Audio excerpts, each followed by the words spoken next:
ప్రియమైన దేవుని పిల్లలారా, ఈరోజు మనం ధ్యానించబోయే దేవుని వాక్యం కీర్తనల గ్రంథము 133 1-3 వరకు. ఇది మన జీవితాలకు చాలా ప్రాధాన్యమైనది. దీనిని స్కిప్ చేయకుండా వినండి. సహోదరులు ఐక్యముగా నివసించుట ఎంత మేలైనది, ఎంత మనోహరమైనది. హల్లెలూయా చెప్పండి. ప్రియమైన వారలారా, దేవునికి ఎంతో ఇష్టమైన ఒక విషయం ఉంది. అదే ఐక్యత.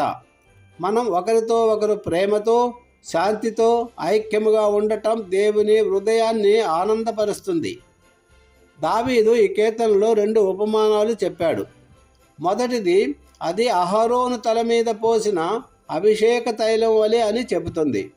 ఆ తైలము తల నుండి గడ్డం మీదుగా వస్త్రాల వరకు దిగుతుంది.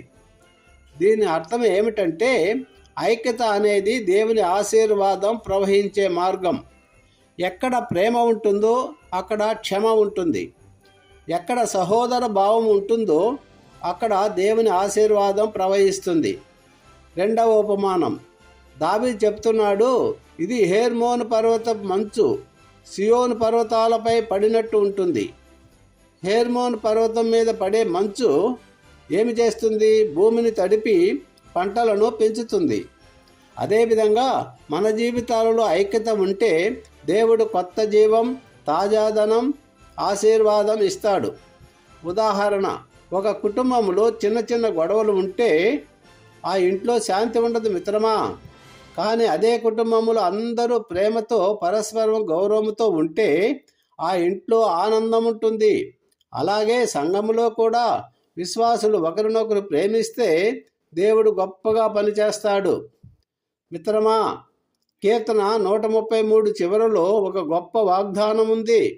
అక్కడ యెహోవా ఆశీర్వాదమును, నిత్య జీవమును ఆజ్ఞాపించును. అంటే ఐక్యత ఉన్న చోట దేవుడు ఆశీర్వాదాన్ని ఆజ్ఞాపిస్తాడు. మనము ఎక్కడ ఉన్నా, కుటుంబంలో అయినా, సంఘములో అయినా, సేవలో అయినా మనము ఐక్యతను కాపాడుకోవాలి. కాబట్టి ప్రియమైన వారలారా, మన హృదయంలో కోపం, అసూయ, విభేదాలు ఉంటే వాటిని దేవుని ముందుకు తీసుకువచ్చి వదిలేద్దాం. ఇప్పుడే దేవుడు మన అందరినీ ఒకటిగా చేయాలని ప్రార్థిద్దాం.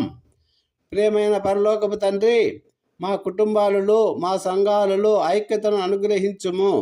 మేము ఒకరినొకరు ప్రేమించుటకు సహాయపడము. నీ ఆశీర్వాదం మా జీవితాలలో ప్రవహించినట్లు కృపచూపము. యేసు నామములో ప్రార్థిస్తున్నాము తండ్రి. Amen. Thank you, Jesus. God bless you all. Have a nice day.